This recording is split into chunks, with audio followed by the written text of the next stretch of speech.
सुबह 7 बजे से रात 9 बजे तक सभी देशवासियों को जनता कर्फ्यू का पालन करना है। प्रधानमंत्री मोदी की ये लाइन आज प्रत्येक देशवासी से एक और समर्थन मांग रहा हूँ। ये है जनता कर्फ्यू, यानी जनता के लिए, जनता द्वारा खुद पर लगाया गया कर्फ्यू। आपको ये लाइनें जरूर याद होंगी। एक साल पहले कोरोना वायरस के बढ़ते प्रकोप के बीच आज ही के दिन 22 मार्च 2020 को प्रधानमंत्री नरेंद्र मोदी ने जनता कर्फ्यू की घोषणा करते हुए भारतवासियों से अपने अपने घरों में बंद होने के लिए कहा था।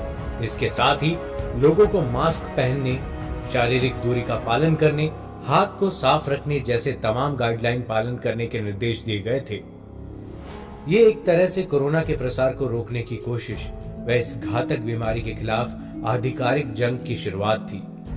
जनता कर्फ्यू के दौरान एक तरफ का अजीब सन्नाटा था, न हॉर्न की आवाज और न ही कोई हलचल, सिर्फ पक्षियों की आवाज सुनाई दे रही थी। देश में अब हर दिन कोरोना वायरस रिकॉर्ड तोड़ रहा है। पिछले 24 घंटों में संक्रमण के 46,951 नए मामले सामने आए हैं, जो इस साल एक दिन में सबसे ज्यादा हैं। अभी सक्रिय केस की संख्या 3,34,646 है। मौत के आंकड़ों की बात करें तो अब तक कोविड-19 से 1,59,968 लोगों की मौत हो चुकी है। वहीं पिछले 24 घंटे में इससे 212 लोगों ने इस वायरस की वजह से जान गंवाई है। देश में कोरोना के केस जितनी तेजी से बढ़ रहे हैं, उतनी ही तेजी से फिर से ये चर्चाएं चलने लगी हैं कि देश में फिर से लॉकडाउन लगने वाला है। सोशल मीडिया ग्रुप्स पर अलग अलग लोगों की ओर से दावा किया जा रहा है कि फिर से लॉकडाउन लगाने का ऐलान होने वाला है।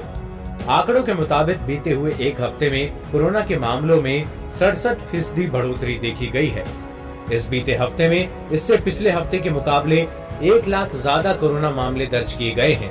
यही नहीं, बीते हफ्ते में कोरोना से होने वाली मौतों में भी 41% की वृद्धि हुई है, जो कि पिछले 9 हफ्तों के आंकड़ों में सबसे ज्यादा है।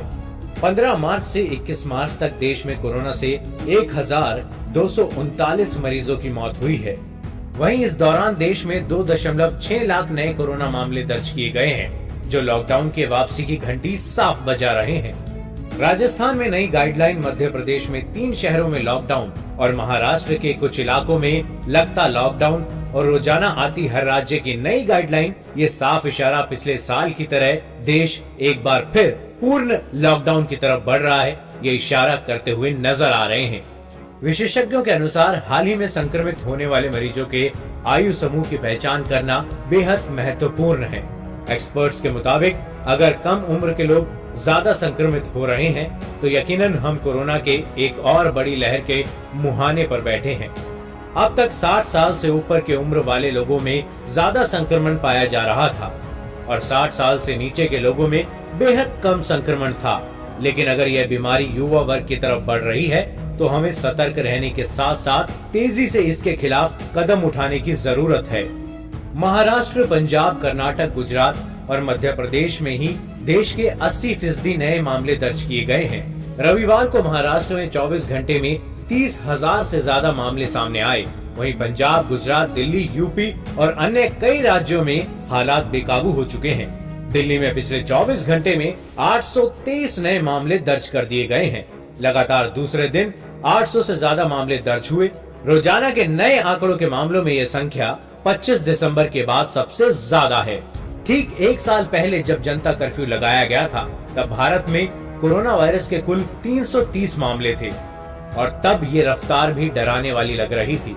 अब एक साल बाद भारत में कोरोना वायरस के मामले फिर उछाल मार रहे हैं।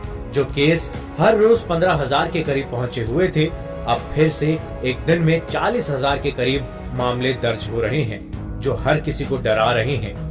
देश के कई हिस्सों में राज्य सरकारों ने चिन्हित शहरों में फिर से लॉकडाउन का रुख कर लिया है। यानी साफ है, वो दिन अब दूर नहीं जब देश में फिर से पूर्ण लॉकडाउन लग जाएगा। इस खबर के बारे में अपना विचार नीचे कमेंट बॉक्स में आप लिखकर बता सकते हैं और लाइक और अपने दोस्तों के साथ साझा भी कर सकते हैं।